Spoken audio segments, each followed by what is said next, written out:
Welcome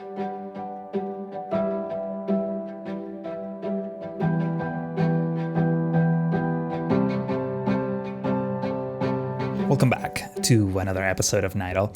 The scope for this episode initially was a little bit more ambitious than what I ended up having time for.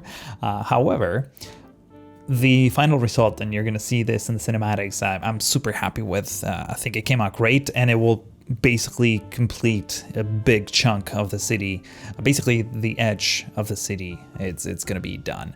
Initially, I was planning on working on this patch of empty area that you see in the middle of the screen right now. I unfortunately didn't have time to do that, at least not with the level of detail that I sort of achieved on this other side, the one that's kind of next to the river.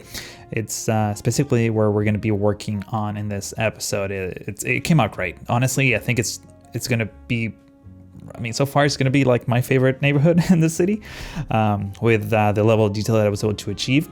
And we're starting things off by actually coming back to this neighborhood that I worked on in the previous episode.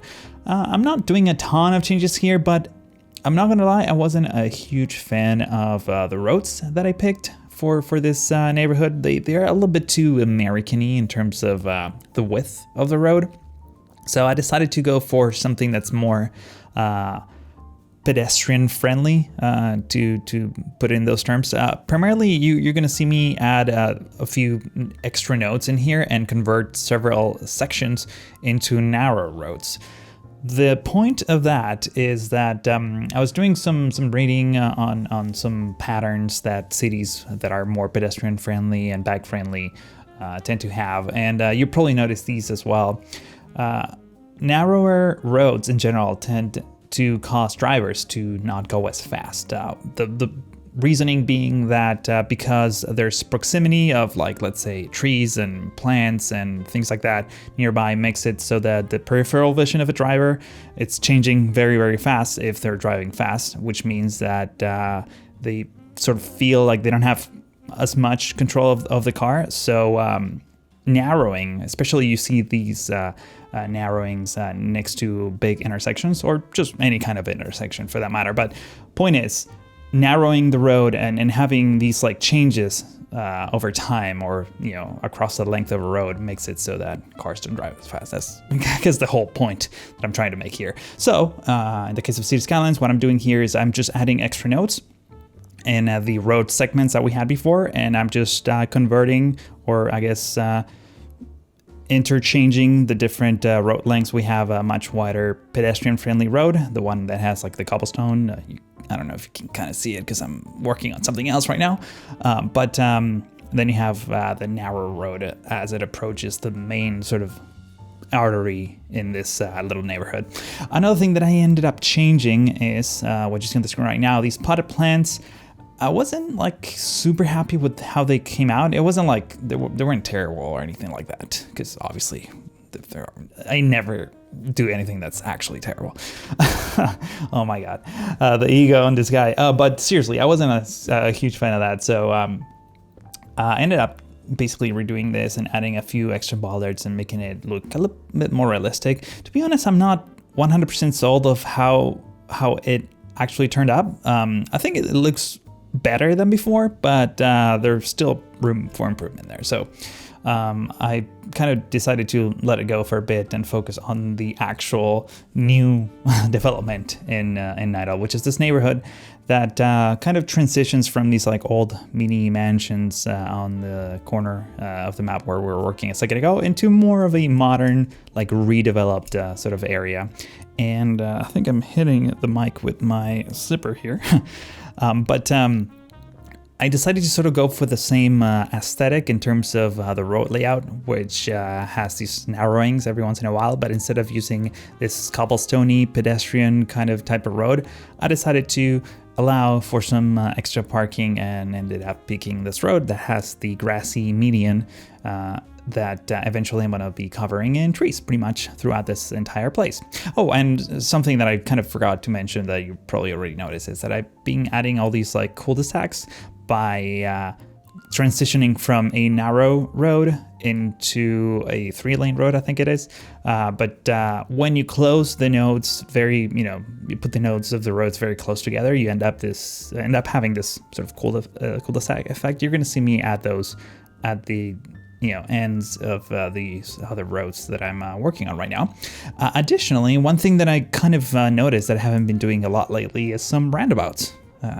Europeans do sure love roundabouts, and honestly, as if I had to choose between traffic lights and roundabouts, or stop signs for that matter, roundabouts are definitely my favorite.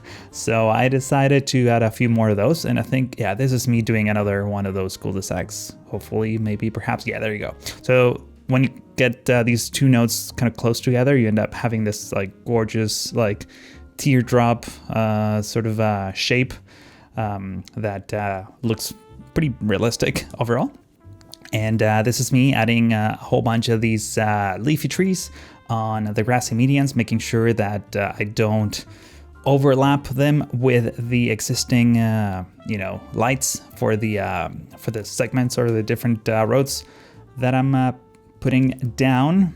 I'm kind of at a loss of words trying to like describe this for some reason, but I think it's because I don't do commentary that much, or it hasn't been that long since I've done commentary, even though it's been only a week since I've done the last episode. Actually, it's been 2 weeks. That's probably why. In any case, you get the point. I'm not trying to like clip trees with lights. I kind of want to keep them as if they were somehow planned a little bit.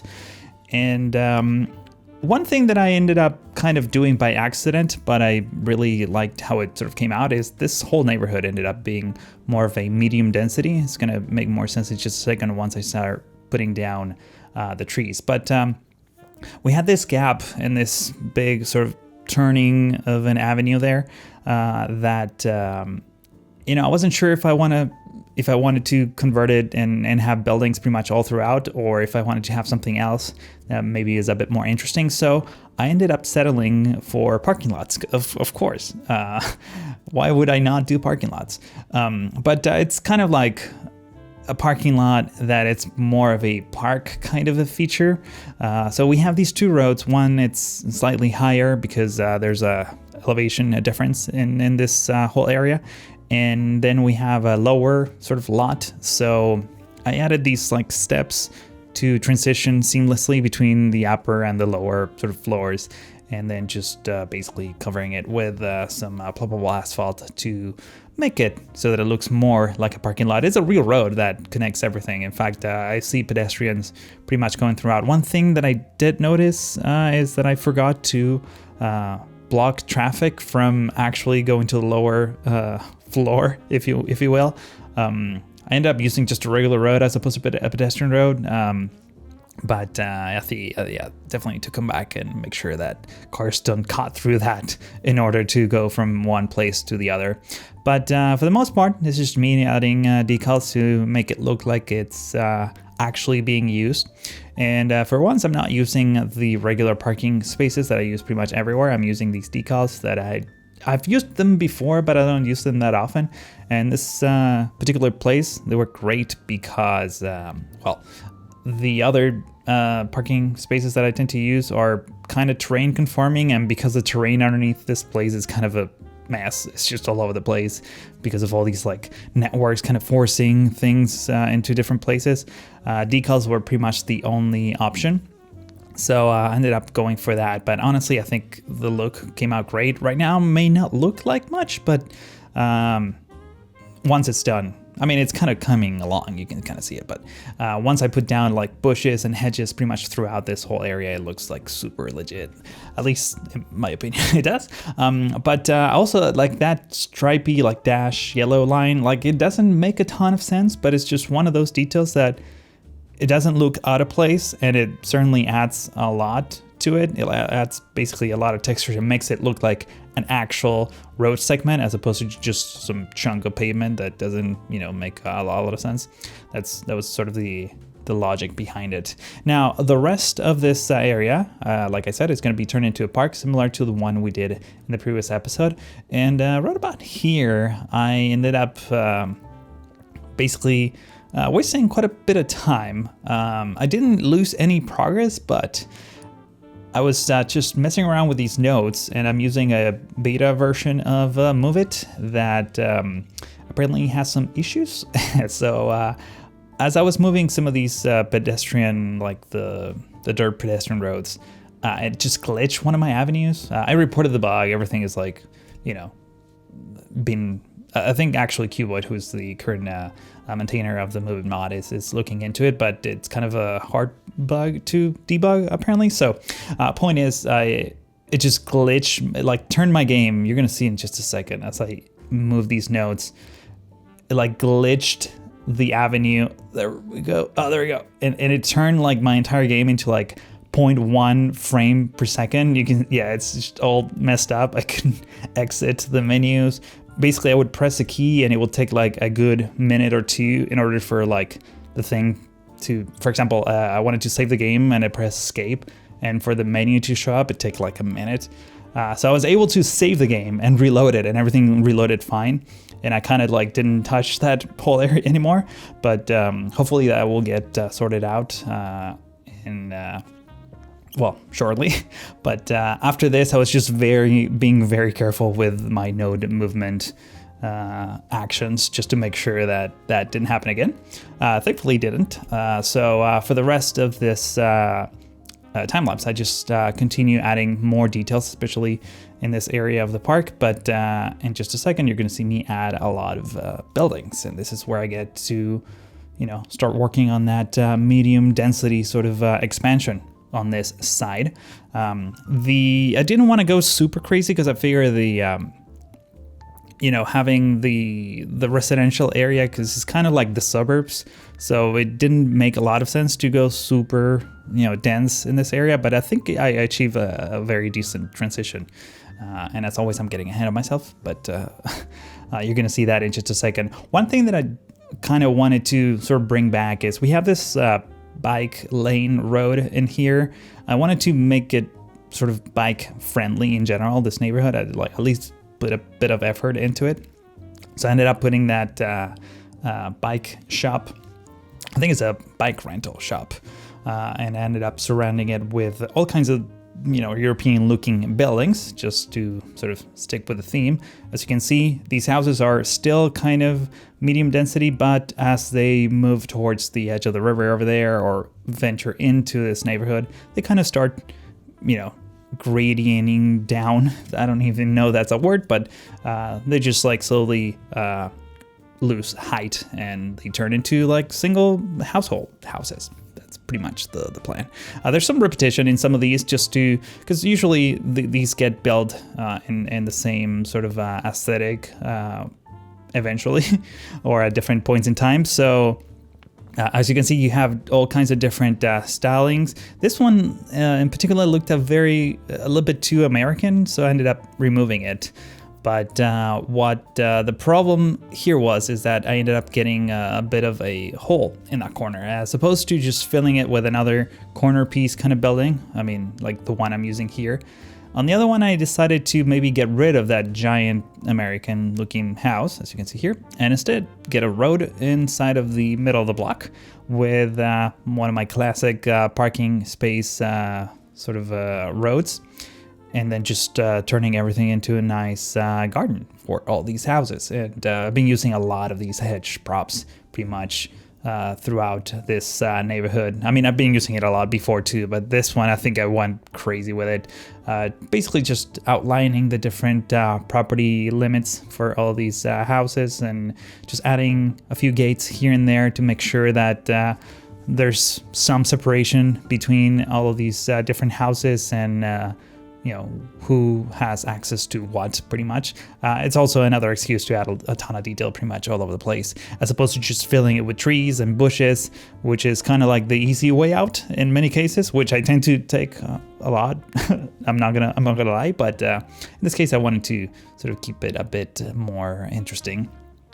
Over here, just going back to this bike shop, adding a few extra details so that the sidewalks don't look super empty, with a little fountain over there, and just some small trees on the planters around it.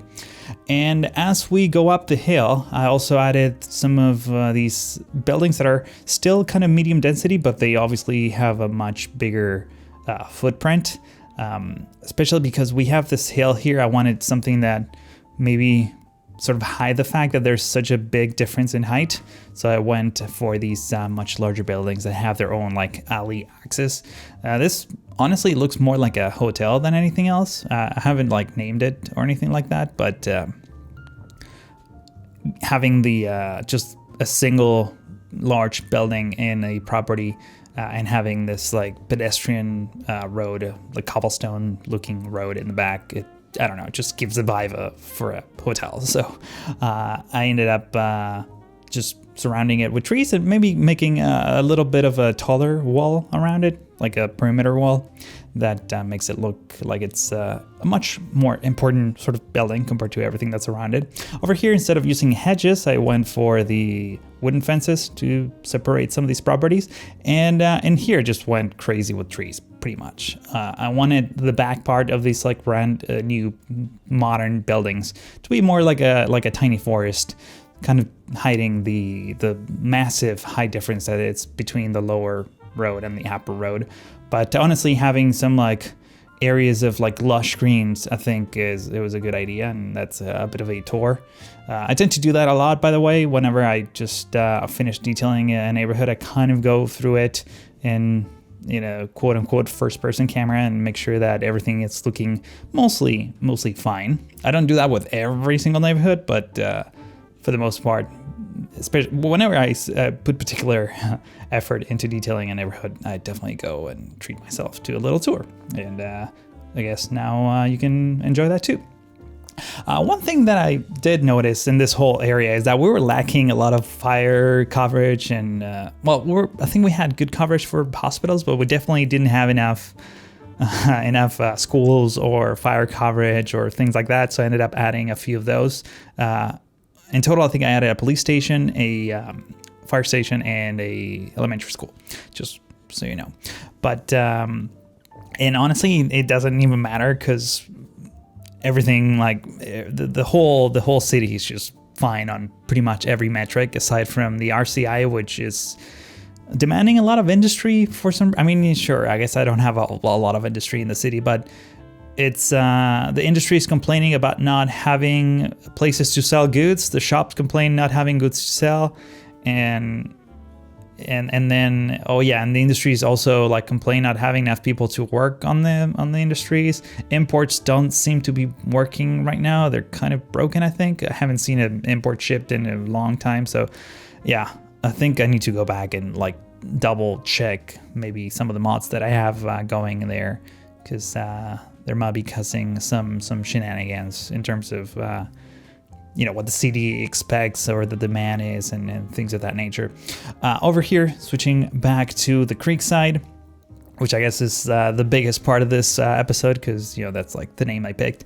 Honestly, this came out great, and this was mostly an excuse to use a version of the rocks, the breakwater rocks that I did forever ago, that someone from the community has like re-uploaded my version of the rocks in multiple versions. So definitely check them out. I'm gonna include the link in the description of this video to the Steam Workshop. They're gonna be coming out in multiple colors too, so it's not just those that you saw there. So basically you're gonna be able to use them pretty much on any type of theme that you have in your project. But they look great, and they're super versatile, and they're so much easier to cover large areas now, because there's at least one of them that's just a large patches of road, and they're very low poly too, so they're not gonna destroy your GPU. So I highly recommend check them out and just give them a rating too, if you like them.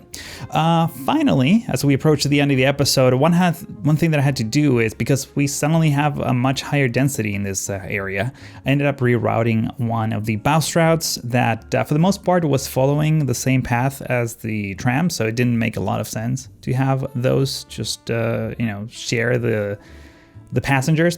So basically I ended up rerouting, and I had to add a couple bus stops. But as I'm sure you've been waiting for, here's the before and after. The left side obviously was the much larger scope of this project that I didn't get to finish. But if you enjoyed this episode, please consider giving this video a like. And also I'd like to remind you that if you want to play with this save game, you can get it from my Patreon page. The link is in the description. But that's all I have for you today. Thank you so much for watching, and hope to see you in the next one.